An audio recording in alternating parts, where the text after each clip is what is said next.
All right, now to the end of an era as EMS crews in Massillon say trips to the hospital, they're going to take longer. And when patients finally do get there, the ER will likely already be packed. All of it starting tomorrow night.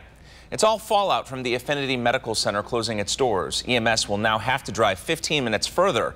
News 5's Amanda Van Allen spoke with the Massillon Firefighter Union president today. And Amanda, he says they're stepping up crews in the area. Absolutely. They've already purchased a 4th ambulance and have hired more EMS to take on the load. The big problem here is that this is the wrong time to lose a hospital, with EMS calls in that area at an all-time high. It's been a community-wide effort stretching over several months to save the Affinity Medical Center in Massillon. Patients over profits. Earlier this month, City Council had an emergency meeting where they decided to purchase the hospital.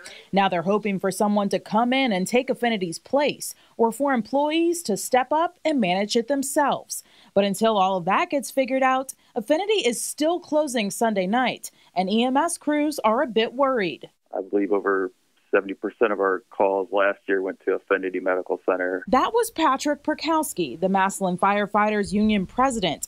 He says the closest hospitals to them now are Mercy Medical Center and Altman Hospital, both in Canton. I know for us in Massillon, it's going to add about 5 miles to every transport, so it's probably going to add an additional 30 minutes per call. Not only does he say we are adding travel time for each patient, but the number of emergency calls they get keep going up. There were 410 more calls in 2017 than the year before. And already in January, Massillon EMS saw 63 more calls than last January. The city is now trying to compensate for that. I know our city, they increased our manpower to 12, so now we have a 4th ambulance. We bought additional equipment.